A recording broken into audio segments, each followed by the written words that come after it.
በካርታ ላይ የሌሉ ከተሞች።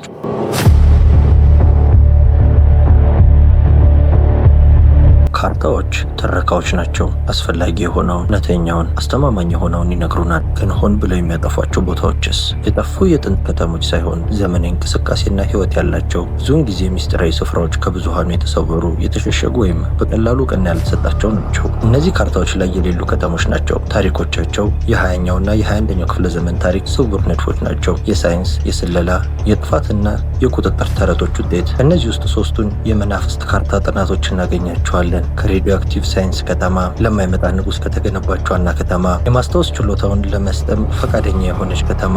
እነዚህ ተረሱ ከተሞች አይደሉም። በትክክል ታሪክ ለመርሳት የመረጣቸው የምድር ምስጢራት ናቸው። ሶስቱ ያልታወቁ እውነታዎች።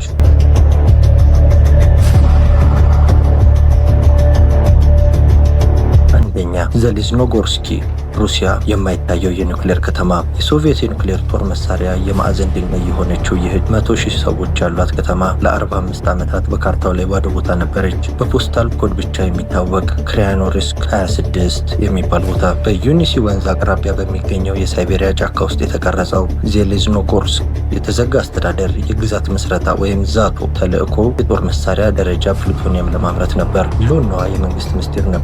በህዝብ ካርታዎች ላይ ባዶ ነበር። ለውጫዊ ዓለም ምንም ነገር የሌለበት ቦታ ነበር። ነገር ግን በውስጡ ትልቅ ኒዮክላሲካል አርኪቴክቸር፣ ቲያትርና ሌላው ቀርቦ ሰው ሰራሽ ሐይቅን ለመዋኝ የተሟላ የስታሊናዊ ሳይንሳዊ ምጥቀታቸው የታየበት ነበር። በዘላለማዊ ምስጢር ውስጥ ለኖሩ ሳይንቲስቶችና መሐንዲሶች ሽልማት ለመታየቱ ዋነኛው መከላከያ ነበር። ከተማዋ አልተደበቀችም፣ አልተፈጠረች ነበረች ከጅምሩ። እሱ የቀዝቃዛው ጦርነት አመክንዮ ይወክላል። ይህም በጣም ስልታዊ ወሳኝ ቦታዎችን መልክዓ ምድራዊ ልብ ወለድ መሆን ነበረባቸው። የእነሱ መኖር የተደበቀ እውነታ ነው። በ1990ዎቹ ውስጥ በህዝብ ካርታዎች ላይ ብቻ ታየ። በድንገት አካል ያገኘ መንፈስ።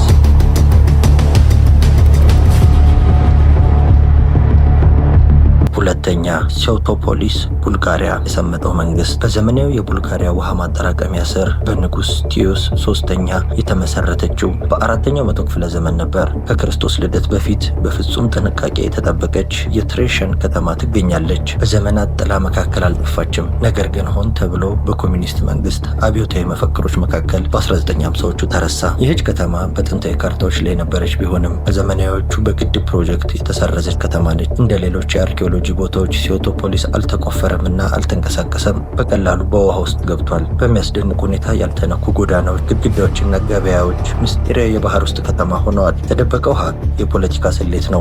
የኮሚኒስት አገዛዝ ለኢንዱስትሪ እድገት ዕድሜ የሰጠው ከስላቭ በፊት ከነበረው የንጉሳዊ ቅርስ ለብሔራዊ ትረካ የማይመጥን ነው። በሃይድሮ ኢንጂነሪንግ በኩል ታሪካዊ ጽዳት ነበር። ዛሬ በሶናር ካርታዎችና በጥቂት የተፈናቀሉ የመንደር ነዋሪዎች ትዝታ ላይ ብቻ ይገኛል። ትንሣኤው ግድግዳ ለመገንባትና ከተማን በደረቅ ተፋሰስ ውስጥ ለማሳየት ግዙፍ የምህንድስና ፕሮጀክት አከራካሪ ህልም ሆኖ ቆይቷል። በትክክል ውሃ ውስጥ ያለ ታሪክ፣ ህልውናዋ የአደባባይ ምስጢር የሆነች ለአሳና ለሳተላይቶች ብቻ የምትታይ ከተማ ነች።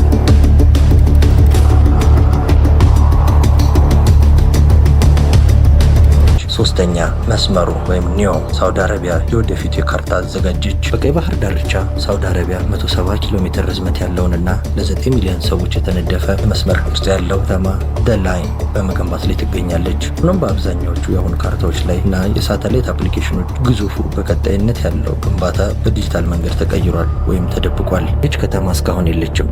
ነገር ግን አካላዊ ግንባታዋ ከምንመካበት ዲጂታል ካርታ ንድፉ እየተመረጠ ነው። በመደበኝነት የምንጠቀምባቸው መሳሪያዎች ላይ ያሉ የሳተላይት ምስሎች የታቡክን ክልል፣ ያልተነካ በረሃ፣ ዲጂታል ምናብ ያሳየናል። ይህ አዲስ የካርታ ንድፍ መቅረት ምልክት ነው፣ ለሚስጥርነት ሳይሆን ለመረጃ ቁጥጥር። የሳውዲ መንግስትና አጋሮቹ ይህንን የ500 ቢሊዮን ዶላር ፕሮጀክት ይፋ እያደረጉ ነው። የተደበቀው እውነታ የሲሙላክራት ደረጃ ነው። ከተማዋ በቅንጦት የማስታወቂያ ስራዎችና በግንባታ ስራዎች ላይ የምትኖር ነገር ግን ከድንገተኛ ዲጂታል እይታ የተከለለች ናት። ካርታውን ሀሳብ እንደ እውነተኛ ጊዜ ሰነድ ይሞግታል። ለሜጋ ፕሮጀክቶች የተሰበሰበ እውነታ ጽንሰ ሀሳብን በማስተዋወቅ የወደፊቱን የአርኪቴክቶች ዝግጁ ሲሆኑ ብቻ ሙሉ ለሙሉ እንዲታዩ ያደርጋቸዋል። እነዚህ ሶስት ቦታዎች ያልሆኑ ቦታዎች ምን ያስተምሩናል? ከተማ ከካርታ መቅረት በጭራሽ ድንገተኛ አይደለም ማለት ነው። ይህ ሆን ተብሎ የተደረገ የደህንነት፣ የመቆጣጠር ወይም የመርሳት ተግባር ነው። ዜሌዝኖጎርስክ ለደህንነት ሲባል ተደብቆ ነበር። ሲዮቶፖሊስ ወደ መረሳት ተጥለቀለቀች። መስመሩ ለተስፋ ቃል የተዘጋጀ ነው። እነዚህ የዝምታ ካርታ ስራዎች እውነተኛውን የኃይል መስመሮች ያሳያሉ። ካርታውን በጣም ጎልቶ የሚታይ ባህሪ ሁልጊዜ የሚያካትት ሳይሆን ስትራቴጂካዊ በሆነ መልኩ የሚገለገሉ መሆኑን ያሳየናል። ባዶ ቦታዎች ባዶ አይደሉም። እነሱ በመንግስትና በዜጎች መካከል፣ በታሪክና በእድገት መካከል የዓለማችንን የሚቀርጹ የጥላ ከተሞች ናቸው።